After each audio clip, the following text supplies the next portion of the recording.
we're tracking them kind of in a small localized area price. I just wanted to point this out on occasion. I didn't really pick up on this earlier, but just to identify more or less.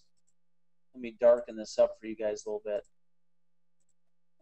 Today, there was kind of something interesting here I'll point out. With the market all the way in this realm from this point trading up in the ES, I was discussing how the market is now a third deviation move off of 1051's area low, which is very significant. Now, you know, later in the day we're trading up to 1088. So this is the area on up here where I myself was actually selling the DAX today because of that, and you know, some aspects of the supply and demand that I've seen in the DAX. But just look at this here real quick. If you look at this pivot point in the delta, I had that tied to actually the pricing level tied to that was the 88.75s. You can see we cleaned out and neutralized that delta level. So the inventory was vacated or voided, neutralized prior to the market being able to trade back to the 88 level. It was neutralized by the time we traded up to the 85.25s. One thing of interest here, though, is even though price came right up to the exact pricing level where I had that inventory index to, it came right to the exact tick, but the delta was much higher. So actually that was a bigger, kind of a bigger picture, and actually a multi-day hidden divergence short signal. I want to make sure you see this. This rotational pivot in price and inventory was formed yesterday, and this was formed today at the high of the cash session high during the day on Friday. But at the time, look, delta was much higher, thousands of contracts higher, with price back to the level it had been tied to this inventory level.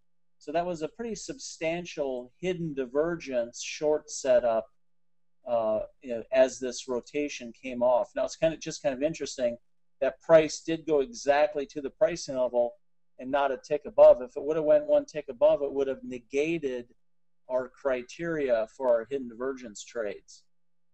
If you remember too, if I'm not mistaken, as that was taking place in the ES this morning, let me just go quick, take a look at equities.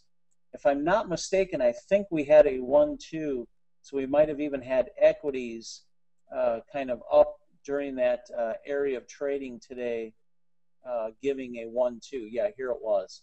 We had equities showing very substantial buy program activity with a very large hook in our indicator on this first rotation. But right after we touched the pricing level that this previous inventory level was indexed to, we had neutralized it, and we started to get some sell response coming into the order flow, and we had a very localized delta divergence forming. So we had a macro hidden divergence. We had a localized delta divergence. As price traded higher, delta was slightly lower. Then we got sell response. So kind of there was a culmination of signals into the sell response in this candlestick coming off our high of the day. 1-2 hook in equities playing out right here. Very clean to see that. Localized divergence forming where some sellers were starting to accumulate some short inventory. And in the macro perspective, we had a hidden divergence showing its hand with market back up to a level you know, we had traded before but not beyond, and the delta much higher than it was before, and it negated all that inventory. So just wanted to point that out real quick to get you guys used to looking for some of the bigger picture type setups and getting your perspective as to what the possibilities are as you're watching and tracking cumulative delta throughout the day, tracking the areas of accumulation and distribution throughout the day from the market-driven order flow, where we know about 70% of the market-driven order flow from commercials is with market orders. So they are a very dominant part of the market-driven order flow that we pay attention to in the bid-ask differential as we use cumulative delta to track that.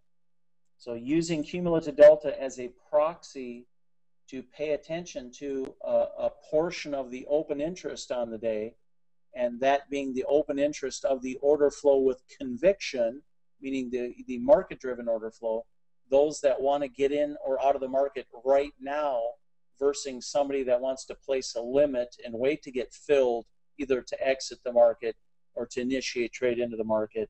So as you're tracking the order flow, the distribution of the cumulative delta volume order flow of that market order-driven inventory play out on the day, then sometimes you can see some of our setups we teach not only in the localized but also on a bigger picture time frame.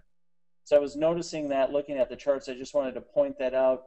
So when you go back and review how the day played out, take a look at that just to kind of catalog it in your mind, what a hidden divergence looks like on a bigger picture perspective from how we normally see them watching little localized areas where we have localized overcommitment of buyers and sellers.